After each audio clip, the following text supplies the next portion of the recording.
Saat ini ada banyak berita terus-menerus mengenai virus COVID-19 dan dampaknya yang melanda negeri kita dan seluruh dunia. Benar bahwa telah terjadi hal-hal yang di luar perkiraan kita. Di berbagai tempat telah diumumkan bahwa banyak kegiatan-kegiatan harus ditunda atau dibatalkan. Sekolah-sekolah, perkuliahan menjalankan sistem belajar daring, begitu juga ibadah-ibadah di banyak daerah. Kita dihadapkan kepada pilihan untuk merespon semua keadaan ini dengan ketakutan dan kepanikan atau dengan iman dan hikmat. Biarlah kita memilih untuk selalu merespon dengan iman. Kita tidak melihat kepada situasi sekeliling kita dengan mata badani, tetapi dengan mata iman.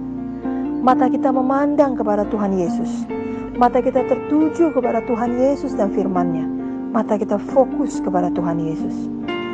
Inilah yang dilakukan oleh Josafat ketika menghadapi musuh yang besar. Ia berdoa kepada Tuhan. Kita semua juga perlu berdoa dengan sungguh-sungguh kepada Tuhan. Di dalam buku 2 Tawari 20 ayat 9 dikatakan, bila sesuatu malapetaka menimpa kami, yakni pedang, penghukuman, penyakit sampar atau kelaparan, kami akan berdiri di muka rumah ini di hadapan-Mu, karena nama-Mu tinggal di dalam rumah ini. Dan kami akan berseru kepada-Mu di dalam kesesakan kami, sampai Engkau mendengar dan menyelamatkan kami. Dan pada ayat 2 Tawari 20 ayat 12 dikatakan, ya Allah kami, tidakkah Engkau akan menghukum mereka? Karena kami tidak mempunyai kekuatan untuk menghadapi laskar yang besar ini, yang datang menyerang kami. Kami tidak tahu apa yang harus kami lakukan, tetapi mata kami tertuju kepadamu. Josafat dan umat Israel berkata, kami tidak tahu apa yang harus kami lakukan, tapi mata kami tertuju kepadamu. Dan kita tahu Tuhan kemudian berfirman kepada mereka, dan Tuhanlah yang berperang bagi mereka, dan memberi mereka kemenangan. Adalah Tuhan yang menyelamatkan mereka dari musuh yang begitu besar. Tuhan yang sama yang menyelamatkan Josafat adalah Tuhan yang sama yang menyelamatkan kita di zaman sekarang ini. Apapun bentuk musuh yang kita hadapi, karena Tuhan Yesus tidak berubah sampai selama-lamanya. Namun mata kita harus selalu memandang kepadanya, dan hati kita harus selalu percaya kepada firman-Nya. Ketika kita menghadapi suatu situasi di mana kita tidak tahu apa yang harus kita lakukan, seperti Josafat, namun saat mata kita tetap tertuju kepada Tuhan, maka Tuhan akan berfirman, mengajari kita, memberi kepada kita hikmat-Nya. Tuhan akan memimpin kita langkah demi langkah. Tiap-tiap hari Dia tidak pernah meninggalkan kita, dan Tuhan pasti akan membawa kita kepada kemenangan. Setan tidak mau kita memandang kepada Tuhan. Setan mau kita memandang kepada semua hal yang bisa dilihat, didengar, dirasa oleh indera kita ini. Setan mau pikiran kita dikuasai oleh ketakutan dan merespon hanya dengan kekuatan manusiawi saja. Jika kita kalah dalam pikiran kita, maka kita akan kalah dalam seluruh hidup kita. Setan mau kita menjadi terlalu sibuk, terlalu khawatir untuk mencari wajah Tuhan dan memandang kepada Tuhan saja. Namun hari ini kita mengenal tipu dayanya. Kita tidak bersandar pada kekuatan manusia. Kita tidak perlu dikuasai ketakutan. Kita dapat menguasai pikiran kita oleh kuasa firman dan kuasa Roh Kudus. 2 Timotius 1 ayat 7 berkata, sebab Allah memberikan kepada kita bukan roh ketakutan, melainkan roh yang membangkitkan kekuatan, kasih, dan ketertiban. Inilah bagian kita sebagai anak-anak Tuhan yang sejati. Kita memiliki roh yang membangkitkan kekuatan, kasih, dan ketertiban. Ada banyak orang yang belum mengenal Tuhan Yesus sebagai Juru Selamat, sebagai penolong, pembawa damai, yang akan dilanda ketakutan di saat seperti ini. Justru di saat sekarang, kiranya anak-anak Tuhan menyatakan terang Tuhan, dan bukan ikut dilanda ketakutan dan kekhawatiran. Pada saat sekarang inilah, kita dapat memakai waktu kita tiap hari untuk membawa berita pengharapan kepada orang lain. Kita dapat mendoakan orang lain untuk sama-sama beriman teguh kepada Tuhan. Roh Kudus kiranya memimpin kita masing-masing. Misalnya kita dapat membuat komitmen untuk mendoakan satu orang, satu nama secara khusus setiap hari yang ditaruh Roh Kudus di dalam hati kita. Atau kita dapat membuat komitmen 5 menit setiap hari untuk menelepon seseorang, untuk menanyakan kabarnya, menguatkan dia, dan bila terbuka kesempatan untuk berdoa bersamanya. Inilah waktu yang baik untuk menjadi terang Tuhan, Waktu yang singkat 5 menit tersebut dapat membawa dampak yang kekal bagi kehidupan seseorang. Yesaya 60 ayat 1-3 berkata, "Bangkitlah, menjadi teranglah, sebab terangmu datang dan kemuliaan Tuhan terbit atasmu. Sebab sesungguhnya kegelapan menutupi bumi dan kekelaman menutupi bangsa-bangsa, tapi terang Tuhan terbit atasmu dan kemuliaannya menjadi nyata atasmu. Bangsa-bangsa berduyun-duyun datang kepada terangmu dan raja-raja kepada cahaya yang terbit bagimu." Kita dapat menjadi terang bila memang kita sendiri telah terlebih dahulu memiliki terang itu di dalam kita.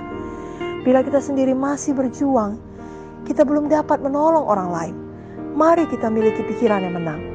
Biar mata kita memandang kepada Tuhan senantiasa, seperti yang dilakukan oleh Josafat.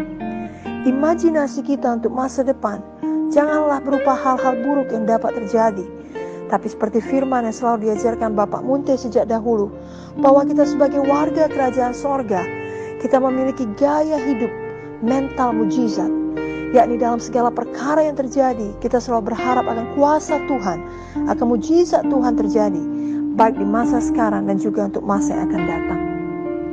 Ketika firman Tuhan datang kepada Josafat dan umat Israel, mereka tidak meragukannya. Mereka bertindak dengan iman. Mereka mematuhi apa yang dikatakan oleh firman, dan mereka menang atas musuh mereka. Demikian juga kiranya kita tidak pernah meragukan firman Tuhan, tidak pernah meragukan janji Tuhan. Sudah bertahun-tahun setiap kali kita akan KKR bersama, selalu dibagikan firman Tuhan dari Mazmur 91 kepada kita, yang mengingatkan kita akan janji Tuhan untuk perlindungan yang teguh bagi kita anak-anaknya yang bersekutu dengan Dia. Firman Tuhan dalam Mazmur 91 yang sudah lama ditabur di dalam hati kita, bukan hanya kita pakai ketika kita akan KKR, namun untuk semua situasi kehidupan yang kita hadapi, khususnya di saat sekarang ini. Itu sebabnya mata kita benar-benar tertuju kepada janji Tuhan ini. Kita tidak mau terganggu dengan hal-hal yang terjadi di sekitar kita, tapi kita tetap mempercayai firman Tuhan dengan sepenuhnya. Ada kisah dari seorang pendeta yang bepergian dengan pesawat terbang, di mana dalam satu perjalanan diumumkan bahwa pesawat akan memasuki cuaca buruk, dan setiap orang diminta memakai sabuk pengaman. Jangan berjalan-jalan, jangan pergi ke kamar mandi, dan minuman panas untuk sementara waktu tidak dapat disajikan. Dan memang benar pesawat itu memasuki badai yang sangat buruk, di mana pesawat itu bergoncang sangat hebat.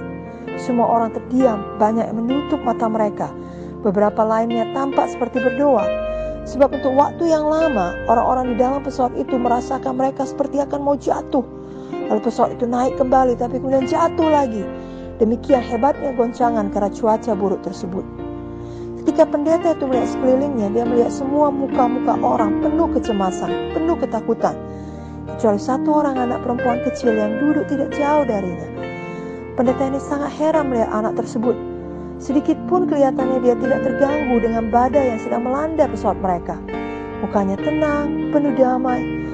Dia sedang memegang bukunya dan dia membacanya dengan cahaya kecil dari atas. Suatu-waktu kelihatan dia berhenti sebentar, lalu membaca lagi, dan sedikit pun tidak ada ketakutan padanya. Ketika akhirnya pesawat berhasil mendarat dengan selamat, orang-orang mulai keluar dari pesawat. Pendeta ini mendekati anak tersebut dan bertanya, kenapa dia tidak ketakutan ketika ada badai melanda di atas sana. Anak itu menjawab, ayah saya adalah pilot pesawat ini. Saya percaya dia akan membawa kita semua dengan selamat dan menyampaikan kita pada tujuan. Betapa sangat sederhana anak ini percaya penuh pada ayahnya. Dapat kita katakan matanya fokus kepada ayahnya yang adalah pilot pesawat tersebut. Ayahnya dapat dipercaya untuk membawa dia dengan selamat sampai kepada tujuan. Itu sebabnya dia penuh damai walau ada badai yang melanda. Tuhan Yesus kita dapat dipercaya. Walau ada badai sebesar apapun yang melanda sekeliling kita, bahkan seluruh dunia ini, marilah hati kita percaya teguh tanpa keraguan kepada Tuhan Yesus dan firman-Nya. Tuhan Yesus adalah Bapa kita, Bapa yang baik, melebihi ayah anak tersebut. Juga dia Bapa yang maha kuasa, tidak ada yang dapat menyamainya. Yesaya 26 ayat 3 berkata, yang hatinya teguh kau jagai dengan damai sejahtera, sebab kepadamulah dia percaya. Biarlah kita membuat keputusan bahwa tiap-tiap hari mata kita terus memandang kepada Tuhan. Dan saat kita berkata mata kita memandang kepada Tuhan, maka itu berarti kita mengisi hati kita dengan firman-Nya.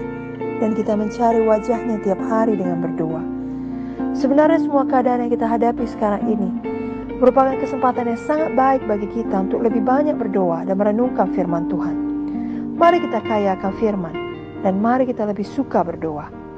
Mari kita berdoa bagi pemimpin dalam pemerintahan kita, agar Tuhan selalu memberikan pimpinannya mengenai langkah-langkah apa yang perlu dilakukan untuk menghalangi penyebaran virus dan menjaga kestabilan ekonomi bagi hidup masyarakat. Mari kita berdoa bagi pemimpin-pemimpin rohani dalam seluruh gereja Tuhan, agar Tuhan memberikan pengertian bagaimana memberikan firman yang memenuhi kebutuhan jiwa-jiwa dan hikmat untuk terus membangun gereja Tuhan di saat sekarang ini dan memuliakan nama Tuhan dalam segala situasi. Mari kita berdoa bagi semua pemimpin di bidang medis supaya Tuhan membuka pikiran mereka untuk menemukan cara menghentikan virus ini.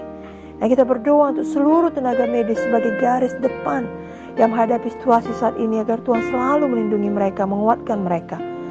Mari kita juga berdoa bagi semua yang sudah terinfeksi, agar mereka dapat berseru kepada Tuhan dan Tuhan mengaruniakan kesembuhan. Mari kita berdoa untuk semua pemimpin dalam setiap lapisan masyarakat di tiap daerah, agar dapat dipakai Tuhan melayani masyarakat. Dan kita doakan semua masyarakat terbuka hatinya, mematuhi dengan baik apa yang disampaikan oleh pemimpin, sehingga ada kerjasama yang baik yang membawa jalan keluar bagi daerah masing-masing. Dan kita berdoa kiranya semua keadaan ini membuat seluruh jiwa-jiwa berpikir mengenai kehidupan mereka dan mengenai kekekalan, yang membuat jiwa-jiwa mencari Tuhan dan biarlah mereka dapat diselamatkan. Mari kita berdoa pada saat sekarang ini agar semua anak-anak Tuhan mau merendahkan hati, mau sungguh-sungguh bertobat, menyadari bahwa hidup kita sepenuhnya sangat bergantung pada Tuhan. Biarlah kita memulai semuanya dengan doa. Kita menang lebih dahulu di dalam doa kita dengan mata yang tertuju kepada Tuhan Yesus saja. Biarlah kita semua dimanapun Tuhan menempatkan kita, kiranya setiap hari kita dipakai Tuhan dengan efektif untuk menyebarkan berita firman yang membangkitkan iman, pengharapan, kasih, dan bukan menyebarkan berita ketakutan. Sebagaimana mata kita tertuju kepada Tuhan Yesus saja, kita mengajak orang lain untuk juga menunjukkan mata mereka kepada Tuhan Yesus. Mari kita terus wait, watch, work pada saat sekarang ini, menjelang kedatangan Tuhan Yesus kedua kali. Kita menantikan, berjaga-jaga dan bekerja terus untuk kerajaan sorga. Masih banyak yang dapat kita lakukan bahkan dari rumah sekalipun. Kita dapat berdoa dan belajar firman lebih banyak. Kita dapat mendoakan dan melayani orang lain lebih banyak. Kita dapat memberitakan suara kebenaran yang membawa kebebasan bagi jiwa-jiwa dari mana saja. Ketika mata kita tetap tertuju pada Tuhan Yesus, maka semua keadaan ini akan menguatkan kita, membuat kita semakin bertumbuh dewasa rohani, membuka mata kita mengenai kekekalan. Biarlah seperti Josafat, kita semua menjadi pemenang bersama dengan Tuhan Yesus. Roma 8 ayat 28. Kita tahu sekarang bahwa Allah turut bekerja di dalam segala sesuatu untuk mendatangkan kebaikan bagi mereka yang mengasihi Dia, yaitu bagi mereka yang terpanggil sesuai dengan rencana Allah. Amin.